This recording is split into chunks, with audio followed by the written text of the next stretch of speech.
Hello दोस्तों, हम फिर आ गए थे कहानी केयरिंग हस्बैंड, जिसको लिखा है श्रेया जी ने और उसका क्रेडिट भी इन्हीं को जाता है। सो दोस्तों, हमारी इस कहानी के पूरे पूरे एपिसोड नंबर आपके 38 कंप्लीट हो चुके हैं। हम देखते हैं आने वाली कहानी में क्या होता है। शुरू करते हैं कहानी का एपिसोड नंबर 39 और देखते हैं कहानी में क्या होता है।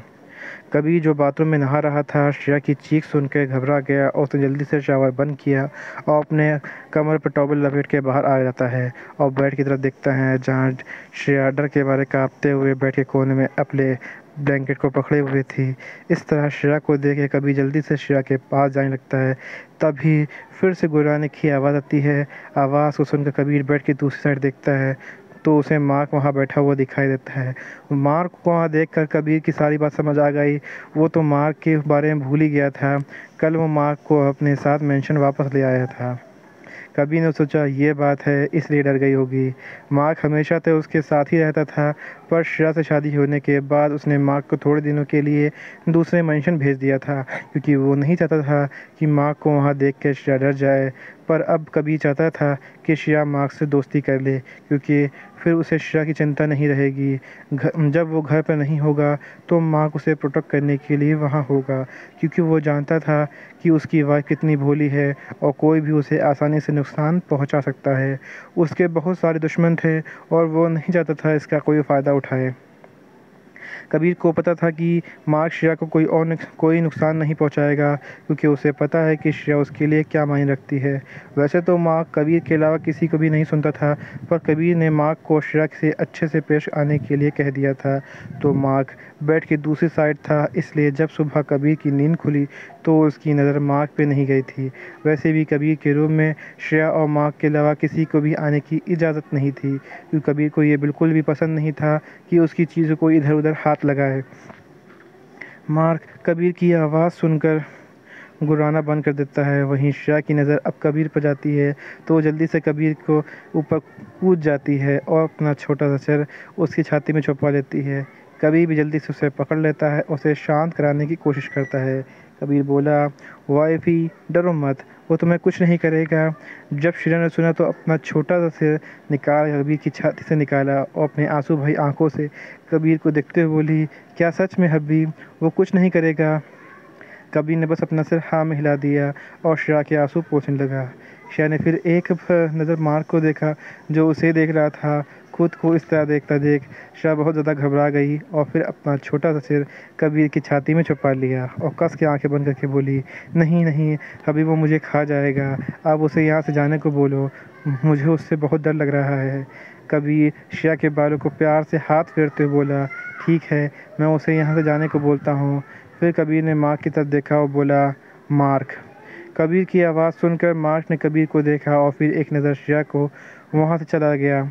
मार्क के वहाँ जाते ही कबीर ने श्रेया को बोला, वो चला गया है, अब तुम्हें डरने की कोई ज़रूरत नहीं है। कबीर की बात सुनकर श्रेया बोली, क्या सच में अभी वो चला गया? कबीर बोला, हाँ वाइफी, वो चला गया है। उसके बाद श्रेया ने अपनी आँख खोल के इधर उधर देखा। जब उसे माँ कहीं भी नहीं दिखाई दिया, तब जाकर श्रेया ने एक राहत की सांस ली। फिर श्रेया कबीर की तरफ देखते हुए बोली, अब भी हमारे घर में टाइगर क्या कर रहा है? वो तो जू में रहता है ना। फिर खुद से ही बोली, अब भी कहीं वो भाग के हमारे घर तो नहीं आ गया? ये बोलते हुए घबराई नज़रों से उधर तो देख रही थी।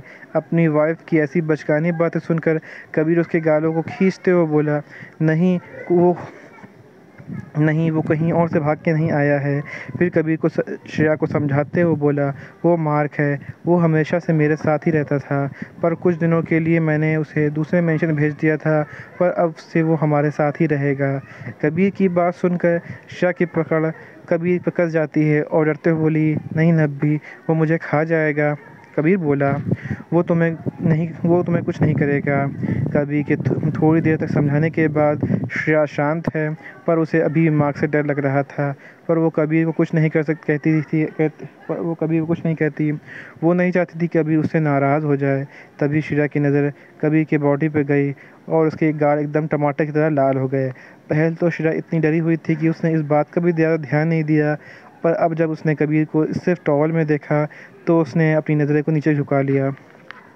कभी भी श्रेया के चेहरे के बदलते भाव को साफ देख सकता था। उसे इस तरह शर्माता देख कभी को बहुत अच्छा लग रहा था। फिर उसने श्रेया की ठुड्डी पकड़ के सिर ऊपर उठाया और बोला, क्या हुआ, तुम ऐसे क्यों शर्मा रही हो, जैसे ये पहली बार मुझे इस तरह देख रही थी। कभी के ऐसा बोलने से श्रेया के गाल एकदम लाल पके हुए टमाटर की तरह हो गए थे। उन्हें देखकर ऐसा लग रहा था कि उसे छूने भर से ही उसमें से रस निकल आएगा, खून निकल आएगा। श्रेया फिर जल्दी से कबीर को धक्का देके बाथरूम में घुस गई और बाथरूम का दरवाज़ा कस के बंद कर दिया। कबीर ने घूर कर उस तरफ देखा जहाँ श्रेया गई थी और बोला, इस लड़की की हिम्मत दिन पर दिन बढ़ती जा रही है। फिर वो भी उठकर अपने क्लोजेट में चला गया और फिर थोड़ी देर के बाद जब वो चेंज करके बाहर आया तो उसने ब्लैक कलर का 3 पीस सूट पहना हुआ था जिसमें बहुत हैंडसम लग रहा था। फिर उसने अपने बालों को सेट किया और एक नज़र बाथरूम की तरफ देखा और नीचे चला गया।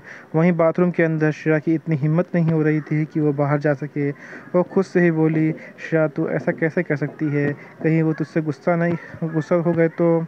नहीं नहीं, मैं बाहर ही नहीं जाऊंगी, मैं जाऊंगी ही नहीं, नहीं तो वो मुझसे और गुस्सा करेंगे अगर मैं बाहर गई।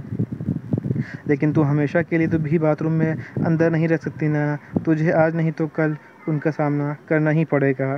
फिर कुछ सोच के धीरे से बाथरूम का दरवाज़ा खोला और देखा, अपना छोटा सा सिर दरवाजे के बाहर निकाल कर इधर उधर देखते हुए।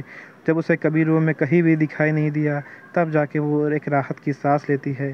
फिर वो बाथरूम से निकल के क्लोज़र में रूम में जाती है और जल्दी से चेंज करके बाहर आती है। श्रेया के इस समय एकदम पतली स्ट्रिप वाली कुर्ती और उसके नीचे ब्लू जीन्स पहन रखा था। कुर्ती के साइड में कट उसकी कमर तक आ रहा था जिससे उसकी पतली कमर साफ नज़र आ रही थी।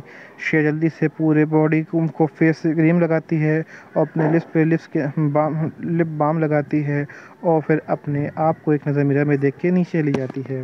वहीं कबीर नीचे किसी राजा की तरह सोफे बैठ के अपने लैपटॉप चला रहा था और मार्क कबीर के पास बैठा हुआ था। तभी एक नौकर बोला, तुम जाओ। दूसरे नौकर ने बोला, मैं नहीं जाऊंगा, मुझे बहुत डर लगता है, तुम्हें पता है ना पिछली बार क्या हुआ था। और ये आते आते ही सब डर के मारे कांपने लगे। फिर एक नौकर ने हिम्मत करके कबीर की तरफ देखा, कबीर की तरफ उसकी कॉफ़ी लेके जाने लगा, क्योंकि उन्हें पता था अगर उन लोगों ने और देर की तो कबीर को गुस्सा आ जाएगा और वो उनके लिए बिल्कुल भी अच्छा नहीं होगा। वो नौकर डरते डरते कबीर की तरफ जाने लगा। कबीर थोड़े पास पहुंचकर मार्क उस नौकर को खा जाने नज़रों से घूरने लगा। मार्क की उन खतरनाक नज़रों को देखकर वो नौकर डर के मारे कांपने लगा। जब भी कोई कबीर के नज़दीक आता था तो मार्क उसे इसी तरह घूरता था। एक बार एक नौकर के हाथ से डर से कॉफ़ी का कप ज़मीन पर गिर के टूट गया था तो मार्क तुरंत उस नौकर के ऊपर झपट्टा मार दिया, उसे अपने नखीले पंजों से मार दिया था, जिससे वो नौकर बुरी तरीके से घायल हो गया था। और उसके बाद से तब सब नौकर कबीर के पास जाने से भी घबराते थे। वैसे तो पहले भी उन लोगों को मार्क से बहुत डर लगता था, पर इस इंसिडेंट के बाद तो उसे देख के ही डर लग जाता था। वो नौकर हिम्मत करके बोला, सर आपकी कॉफ़ी।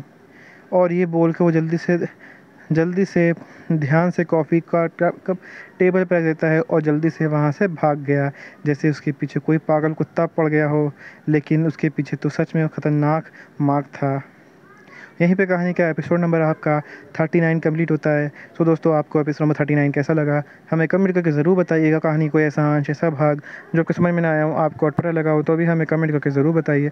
कहानी अच्छी लगी तो इसको लाइक कीजिएगा, शेयर कीजिएगा, चैनल को सब्सक्राइब कर लीजिएगा ताकि आपको हमारी आने वाली अगली वीडियो अब तक आसानी से पहुँच सके। तो दोस्तों, हम फिर मिलेंगे एक नई वीडियो के साथ, एक नए एपिसोड के साथ।